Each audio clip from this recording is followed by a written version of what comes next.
Assalamualaikum warahmatullahi taala wabarakatuh. Nama saya Muhammad Syazwan Zulkifli dan nombor matrik saya 01DDT19F1050 dan saya dari kelas DDTS 3A. Okey, jadi hari ini saya akan menceritakan tentang ergonomi in human computer interaction dan tajuk yang saya pilih adalah simplicity. Jadi apabila menceritakan tentang teknologi, kemajuan sesebuah teknologi dalam simplicity ni, berkenaan dengan poin yang saya pilih adalah berkenaan dengan yang membawa maksud kesederhanaan. Jadi hari berganti minggu, minggu berganti bulan.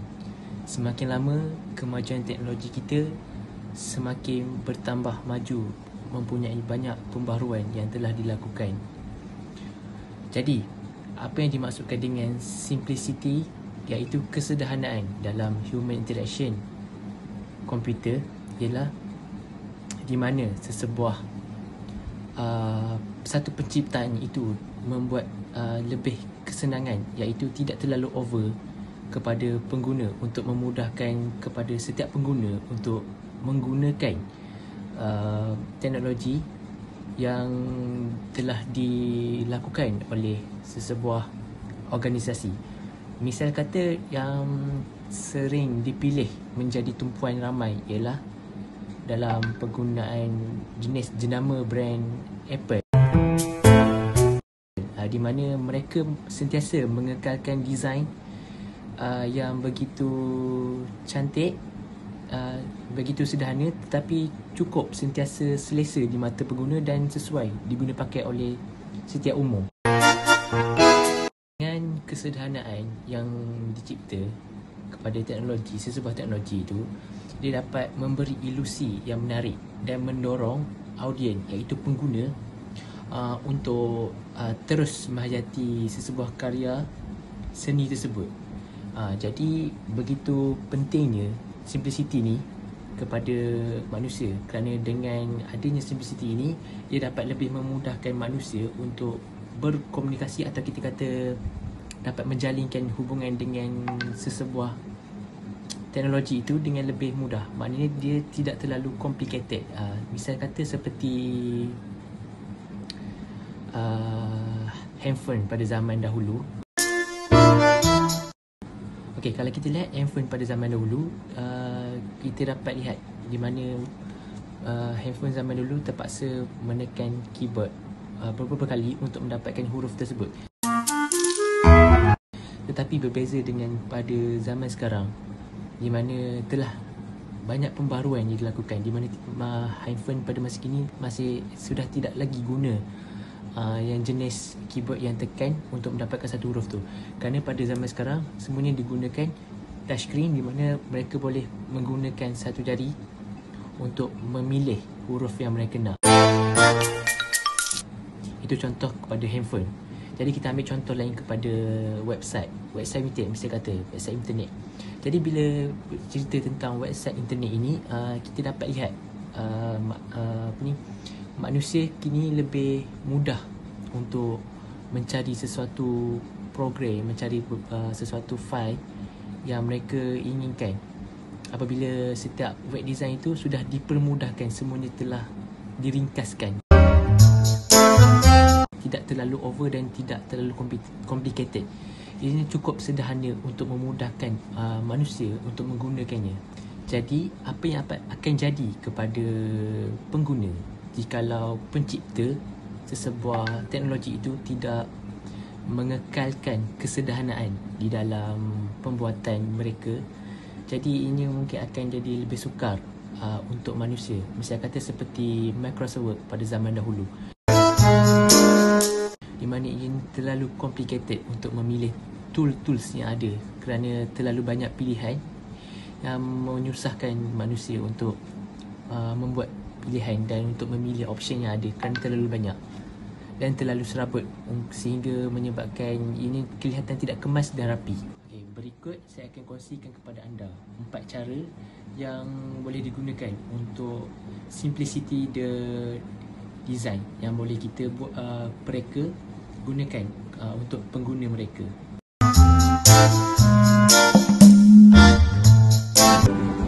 Jadi akhir kata saya ingin katakan tidak mudah untuk merancang untuk kesederhanaan, tetapi ianya juga tidak semestinya susah untuk kita merancang untuk kesederhanaan sebagai mereka. Jadi sebagai mereka, kita ni perlulah untuk sentiasa mengkaji dan menyelidik apakah kekurangan ataupun kekangan yang dihadapi oleh setiap pengguna, supaya kita dapat menghasilkan satu jenis reka bentuk yang begitu simple, mudah, selesa dan menawan. Walaupun ini tidak terlalu complicated, tetapi ini lebih sederhana tetapi mudah untuk dipakai oleh pengguna. Bismillahirrahmanirrahim. Assalamualaikum warahmatullahi wabarakatuh. Saya Hasan Al-Basri bin Bukhari, pelajar dari kelas DDTS 3A. So dekat sini saya akan terangkan mengenai attention. So dekat sini apa yang saya boleh sampaikan iaitu benda-benda yang perlu kita ambil take note semasa kita menggunakan kiranya kita nak dalam guideline interface ni lah kan. So kita tak boleh nak, orang kata yang firstly apa yang kita perlu take note iaitu kita tak boleh nak gunakan maksudnya orang kata apa, lebih daripada 4 warna yang berbeza pada skrin. Contohnya kita guna warna biru, lepas tu kita guna warna kuning, and then kita guna warna merah. Macam tu lah lebih kurang. So kita tak boleh lebih daripada 4 warna. So and then secondly kita jangan gunakan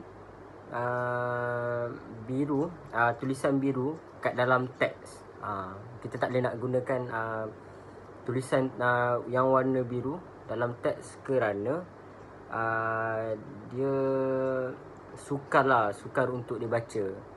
Lepas tu andai kata kalau dekat belakang kita, background kita dah tertulis kira dia punya background tu warna biru, kita tak boleh letak kita punya tulisan tu warna merah. Kalau nak letak tulisan, maksudnya kalau nak letak warna pada tulisan tu, kita ambil yang kontra, yang terlampau kontra. Maksudnya kira benda tulisan tu boleh nampak dengan jelas lah kan. So macam tadi saya cakap kan, gunakan kombinasi warna kontras yang tinggi. Lepas tu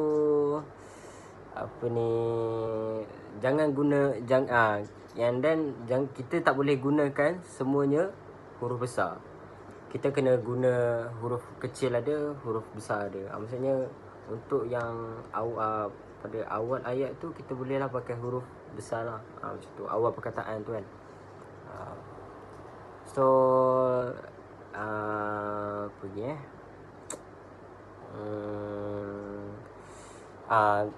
then kalau kita nak buat something tu, kita tak boleh letak terlampau banyak audio ataupun video. Ini kiranya dia tak nak lah bagi banyakkan tulisan lah kan, banyakkan tulisan daripada audio ataupun video. So saya rasa itu saja yang mampu saya terangkan. Sekian, wabillahi taufiq wal hidayah. Assalamualaikum warahmatullahi wabarakatuh. Terima kasih. Assalamualaikum warahmatullahi wabarakatuh. Nama saya Muhammad Nabi Najmi bin Hazaimi dari kelas DDTS 3A dan nombor metrik 01 DDT 19 F1005. So hari ini saya akan menceritakan tentang explain the role of ergonomic in interface design. So yang tajuk saya adalah cognitive directness. Cognitive directness ni kita secara direct, kita dah nampak kat situ, dia secara direct untuk kita faham ataupun kita nak buat kerja itu. So kita nak memudahkan faham kerja itu. So yang pertama adalah minimize mental transformation of information. Yang pertama, okay, kalau kita nak buat kerja kan, selalunya kita mesti akan ada copy and paste, betul tak? So kalau macam copy and paste ni, dia memang dekat komputer memang dah ada dah untuk kita shortcut.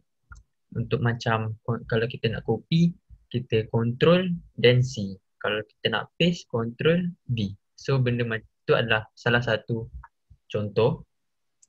Saya boleh tunjuk salah satu contoh untuk minimize mental lah. Kita as human, kita memang dah tahu dah yang tu adalah shortcut untuk kita buat kerja dengan mudah. So ini adalah contoh lain. Ctrl W, close window, Ctrl X, cut. Okay, so itu yang pertama. Yang kedua adalah use meaningful icon later. Untuk use meaningful icon later ni dia lebih kepada grafik ataupun simbol untuk kita buat kerja lah. Contohnya Microsoft Word kat sini. Microsoft Word kan, kita nak save kerja.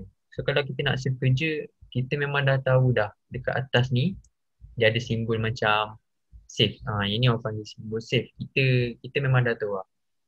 Student ke semua memang dah tahu yang tu adalah untuk button save. Sama macam tu. Sama je macam untuk yang contoh lain.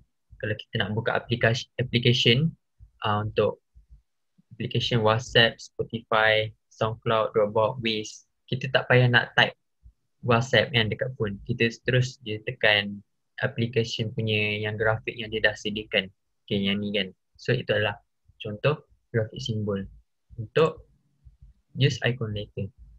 So yang seterusnya adalah use appropriate visual cues such as direction arrows. Untuk yang ni, pendek kata lah, dia easy to understand ataupun kita nak memudahkan kerja. Contohnya saya boleh bagi, kita as human kita malas nak guna perkataan kan, kita nak type ke, kita malas nak type, betul tak? So dekat sini dia memang dah ada emoji. Ni simbol jugalah. Dia bukan simbol yang ni, tapi dia ada kaitan. Cuma yang ni dia dah memang dah ada direction. Kita nak cakap hi dekat orang kan, yang ni adalah hi. So contoh direction lain kita boleh tunjuk, kita nak tunjuk arah kat depan. So dekat dia memang dah ada, selain daripada emoji hi ni, dia ada juga emoji untuk arah lah, arah depan. So seterusnya, use real world metaphors whenever possible. So dekat sini dia memang dah highlight real world, untuk real world, dunia nyata, tak pun dunia sebenar. Sama macam di dunia sebenar, saya boleh bagi contoh, dia tong sampah kan, kita nak buang sampah, kita akan buang sampah ke dalam tong sampah. So sama je macam dalam komputer, dia dah sediakan tong sampah, tapi dia panggil recycle bin. Recycle bin yang ni lah, kita nak buang kerja lama ke, nak buang video, gambar, semua dalam recycle bin. Just delete je, then dia automatic akan masuk ke dalam recycle bin. Lepas seterusnya adalah file. Okay, ini contoh lain adalah file. Saya boleh bagi file kita nak simpan kerja dalam satu file kan. So yang untuk file explorer ni dalam komputer, dia sama je macam di dunia sebenar. Kita akan simpan file kerja, nak agihkan kerja dengan mudah. Itu sahaja dari saya. Sekian, terima kasih. Assalamualaikum.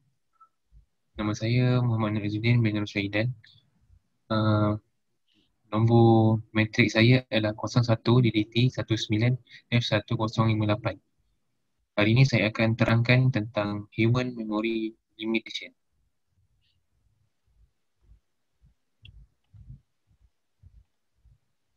Okay. Human Memory Limitations. Yang pertama, organize information into a small number of chunks. Maksudnya dia akan menyusun segala maklumat ke dalam suatu nombor yang kecil. Chunks ni kita akan panggil sebagai potongan dalam bahasa Melayu. Yang kedua, try to create short linear sequence of tasks. Maksudnya kita akan mencipta urutan linear yang paling pendek. Sebagai contoh, kita tengok gambar ni. dia akan menyusun dan ambil uh, linear mengikut urutan, linear sequence. Okay. Terusnya, don't flash important information onto the screen for brief time periods.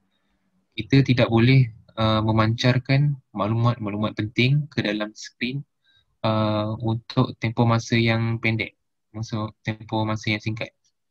Okay. Yang keempat, organize data fields to match user expectation or to organize user input.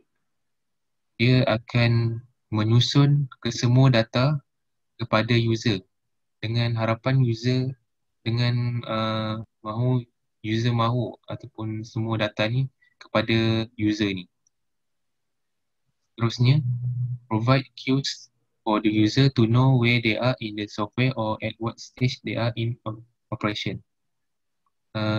Dia akan menyusun kepada user, menyusun petunjuk kepada user untuk tahu di mana software mereka berada ataupun stage yang keberapa dalam operation system. Selain itu, provide reminders or warning as appropriate. Dia akan memberi peringatan ataupun amaran yang sesuai kepada user tersebut. Provide ongoing feedback on what is and or just has happened. Dia akan memberi respons ataupun maklum balas kepada user tentang apa yang telah berlaku pada sistem user tersebut. Yes. Seterusnya, let users recognize rather than recall information. User kena mengenali daripada mengingati suatu information tersebut. Kerana mengenali itu lebih mudah daripada mengingati suatu information. Lagi sekali, minimize working memory loads by limiting the length of sequence and quantity of information. Dia akan mengurangkan beban memori yang terlampau banyak dan akan memudahkan suatu information kepada user. So, itu sahaja daripada saya. Sekian, terima kasih.